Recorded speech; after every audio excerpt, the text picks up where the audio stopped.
I want to start by talking about this Bloomberg video, because I know that everyone that's watching this has seen this Bloomberg video. There's a Bloomberg video that went around, and I got sent it by like literally every single client I have, and probably you too. Basically, it's a video of a female who said two things happened that I want to cover with a conversation with you. One, she bought a project and it didn't finish, and two, she's just not seeing the ROI on the short-term rental side like she was during the pandemic. So you actually told me this, and I think it's the coolest thing.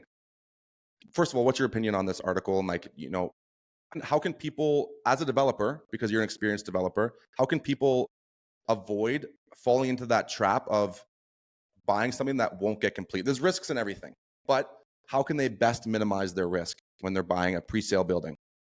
Okay, so I've got two approaches on this. I've got the approach from the foreign investor, because I'm a foreign investor myself, and I've also got the developer approach. Now, it's the first thing I say, I feel incredibly sorry for the people that do get screwed here. It's a really sad reality that people do lose their money, but it's happening everywhere in the world. It's one of my partners on one of my companies. He lost money on a development in Liverpool, in England. So it's in the same sort of scenario to the Bloomberg sort of development. So it does happen everywhere. We're more in the limelight here. First of all, that's something that should be noted. And we're a smaller place, therefore, when it does happen, it's noted. We're very much in the limelight, and it's noted by the public very, very quickly.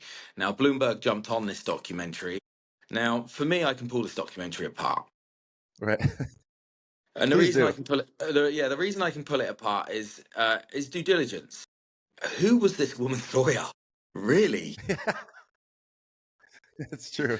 I mean, if it was just about the ROI, okay, we're in a low market right now. The world, unfortunately, if America catches cold or Canada catches a cold and Mexico catches a flu a little bit, that's just how it is. We rely heavily on the tourism of those two countries, as you would, So yes, and there has been a lot of building when you go through a growing city. The stages you'll get too much on the market and then not enough on the market, too much on the market, and that's natural when it's growing. But Agreed.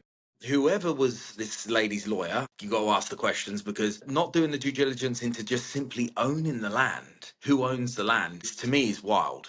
How did it get that far? How did that slip through the cracks that they did not actually physically own the land it was built on?